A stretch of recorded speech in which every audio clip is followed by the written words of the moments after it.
ಕರುನಾಡಿಗೆ ನಮಸ್ಕಾರ.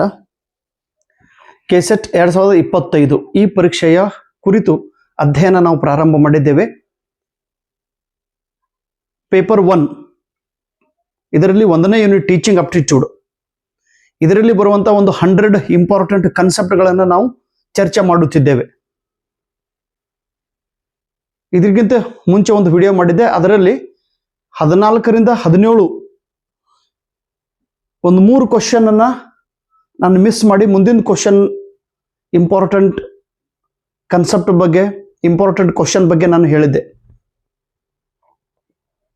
ಇವು 3 ಮಿಸ್ ಆದಂತ ಕಾನ್ಸೆಪ್ಟ್ಗಳನ್ನು ನೋಡೋಣ. ಬುಲೆಟಿನ್ ಬೋರ್ಡ್, ಕಾಲೇಜು ಅಥವಾ ಶಾಲೆ ಅಥವಾ ಶೈಕ್ಷಣಿಕ ಸಂಸ್ಥೆಯಲ್ಲಿ ಬುಲೆಟಿನ್ ಬೋರ್ಡ್ ಅನ್ನು ಹಚ್ಚಿರುತ್ತಾರೆ. ಬುಲೆಟಿನ್ ಬೋರ್ಡ್ದಲ್ಲಿ ಏನು ಇರುತ್ತದೆ, ಆ ಕಾಲೇಜಿಗೆ ಸಂಬಂಧಿಸಿದ ನೋಟಿಸ್ ಅನ್ನ, ಕಾಲೇಜಿಗೆ ಸಂಬಂಧಿಸಿದ ಕಲ್ಚರಲ್ ಆಕ್ಟಿವಿಟಿ ಅಥವಾ ಅಕಾಡೆಮಿಕ್ ಆಕ್ಟಿವಿಟಿಗಳ ಫೋಟೋ ಇರುತ್ತವೆ. ಕಾಲೇಜ್ ಅಥವಾ ಎಜುಕೇಶನ್ ರಿಲೇಟೆಡ್ ಇರುವಂತ ಬುಕ್ ಬ್ರೌಚರ್ ಅಲ್ಲಿ ಇಟ್ಟಿರುತ್ತಾರೆ. ಕಾಲೇಜು ಮತ್ತು ಎಜುಕೇಶನ್ ರಿಲೇಟೆಡ್ ಅಥವಾ cultural related over all school and college development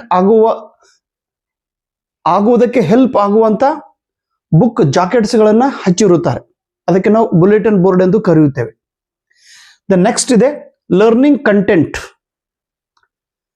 ಈಗ ನಾನು ನಿಮ್ಗೆ ಏನು ಕೊಡ್ತಾ ಇದ್ದೀನಿ, ಕಂಟೆಂಟ್ ಅನ್ನ ಕೊಡ್ತಾ ಇದ್ದೀನಿ. ಕಂಟೆಂಟ್ ಅಂದ್ರೆ ಪಾಠ್ಯಾಂಶ, ಕಲಿಕೆಯ ಪಾಠ್ಯಾಂಶ. ಯಾವ ವಿಷಯವನ್ನು ಈ ನೋಡಿ, ಕೆಸೆಟ್ ಮತ್ತು NET ನೆಟ್ ಎಕ್ಸಾಮ್ಗೆ ಸಂಬಂಧಿಸಿದ ಕಂಟೆಂಟ್ ಅನ್ನು ನಾನು ನಿಮಗೆ ಕೊಡುತ್ತಿದ್ದೇನೆ. ಹೀಗಾಗಿ ನೀವು ಏನು ಕಲಿಯುತ್ತಿದ್ರಿ, ಲರ್ನಿಂಗ್ ಕಂಟೆಂಟ್ ಅನ್ನ ಕಲಿಯುತ್ತಿದ್ರಿ. ಅದಕ್ಕೆ ರಿಲೇಟೆಡ್ ಇದ್ದು ಕೆಸೆಟ್ ಎಕ್ಸಾಮ್ಗೆ ರಿಲೇಟೆಡ್ ಇರುವಂತ.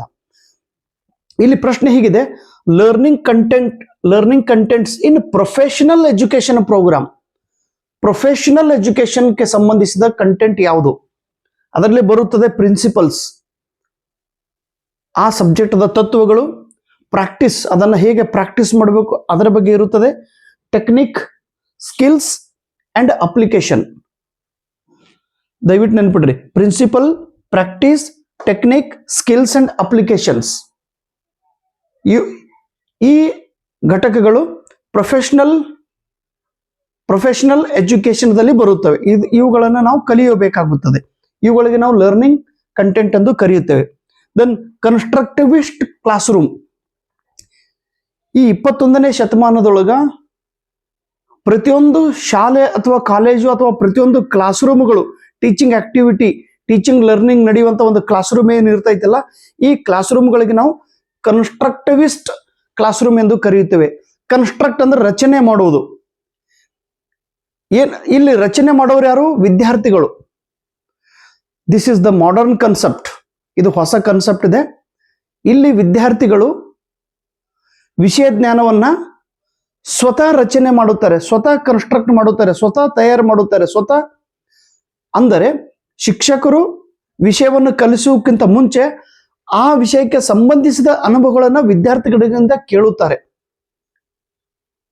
ವಿದ್ಯಾರ್ಥಿಗಳು, students R not clean slate. ವಿದ್ಯಾರ್ಥಿಗಳಿಗೆ ಏನೂ ಬರುವುದಿಲ್ಲ ಅಲ್ಲ, ವಿದ್ಯಾರ್ಥಿಗಳಿಗೆ ಏನಾದರೂ ಸ್ವಲ್ಪ ಜ್ಞಾನ ಇದ್ದೇ ಇರುತ್ತದೆ. ಆ ಜ್ಞಾನದ ಆಧಾರದ ಮೇಲೆ ನಾವು ಟೀಚಿಂಗ್ ಮಾಡಬೇಕಾಗುತ್ತದೆ. ಇದು ಜ್ಞಾನ ಆಧಾರಿತ ಟೀಚಿಂಗ್, ಇದು ಜ್ಞಾನ ಆಧಾರಿತ ಕಲಿಕೆ.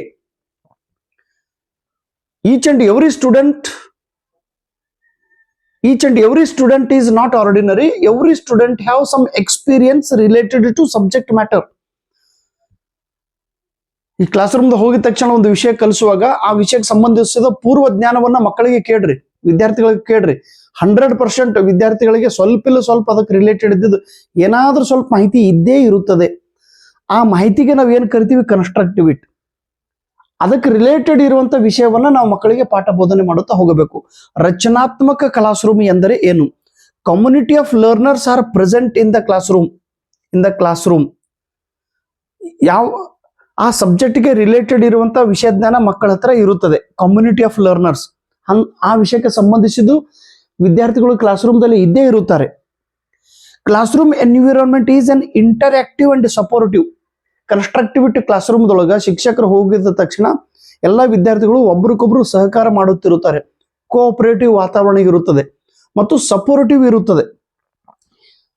ಇಂಟರಾಕ್ಟಿವ್, ವಿದ್ಯಾರ್ಥಿಗಳು ಶಿಕ್ಷಕರು ಮಾತನಾಡುತ್ತಾರೆ, ಶಿಕ್ಷಕರು ವಿದ್ಯಾರ್ಥಿಗಳ ಜೊತೆಗೆ ಮಾತನಾಡುತ್ತಿರುತ್ತಾರೆ ವಿಷಯಕ್ಕೆ ಸಂಬಂಧಿಸಿದ್ದು. ಮತ್ತು ಸಪೋರ್ಟಿವ್, ಒಬ್ಬರಿಗೊಬ್ಬರು ಸಪೋರ್ಟ್ ಮಾಡುತ್ತಾರೆ ವಿಷಯವನ್ನು ಕಲಿಯುವ ಸಲುವಾಗಿ. Class room environment is cooperative, ಸಹಕಾರ ಪ್ರವೃತ್ತಿ ಇದೆ, ಕೋಆಪರೇಷನ್ ಇದೆ, ಕೋಆಪರೇಟಿವ್ ಇದೆ. ಅಂಡ್ ಆಕ್ಟಿವಿಟಿ ಬೇಸ್ಡ್, ಪ್ರತಿಯೊಬ್ಬ ವಿದ್ಯಾರ್ಥಿ ಕೃತಿ ಆಧಾರಿತ ಕಲಿಕೆಯನ್ನು ಕಲಿಯುತ್ತಿರುತ್ತಾನೆ ಕನ್ಸ್ಟ್ರಕ್ಟಿವಿಟಿದೊಳಗೆ. It is student based learning. ಶಿಕ್ಷಕರು ಡಾಮಿನೆಂಟ್ ಇರುವುದಿಲ್ಲ, ಇಲ್ಲಿ ವಿದ್ಯಾರ್ಥಿಗಳು ಡಾಮಿನೆಂಟ್ ಆಗಿರುತ್ತಾರೆ. ನಾಟ್ ಕಾಂಪಿಟೇಟಿವ್ ಎನ್ವಿರಾನ್ಮೆಂಟ್, ನಾನು ಫಸ್ಟು, ನಾನು ಸೆಕೆಂಡು, ನಾನು ಥರ್ಡ್ ರ್ಯಾಂಕ್, ನಾನು ಫಸ್ಟ್ ರ್ಯಾಂಕ್, ಈ ರೀತಿ ಕಾಂಪಿಟೇಷನ್ ಇರುವುದಿಲ್ಲ ಕನ್ಸ್ಟ್ರಕ್ಟಿವ್ದೊಳಗೆ. ವಿಷಯವನ್ನ ಕಲಿಯುವ ಸಲುವಾಗಿ ಹೆಲ್ದಿ ವಾತಾವರಣ ಇರುತ್ತದೆ, ಪರಿಸರ ಇರುತ್ತದೆ. ದೆನ್ ಲರ್ನರ್ ಡಾಮಿನೆಂಟ್, ಇಲ್ಲಿ ವಿದ್ಯಾರ್ಥಿಗಳಿಗೆ ಡಾಮಿನೆಂಟ್. ವಿದ್ಯಾರ್ಥಿಗಳು ಥಿಂಕ್ ಮಾಡಿ ಆ ವಿಷಯವನ್ನು ತಿಳಿದುಕೊಳ್ಳುತ್ತಿರುತ್ತಾರೆ. ಶಿಕ್ಷಕರು ಅವರಿಗೆ ಕ್ಲೂ ಅನ್ನು ಕೊಡಬೇಕು, ವಿದ್ಯಾರ್ಥಿಗಳು ಸ್ವತಃ ವಿಷಯವನ್ನ ಕಲಿಯುತ್ತಾ ಕಲಿಯುತ್ತಾ ಕಲಿಯುತ್ತಾ ಬೆಳೆಯುತ್ತಾರೆ. ಕನ್ಸ್ಟ್ರಕ್ಟಿವಿಸಮ್ ಅಂತೇಳಿ ಇದಕ್ಕೆ ನಾವು ಕರೀತೀವಿ. Thank you so much. ನಮಸ್ಕಾರ.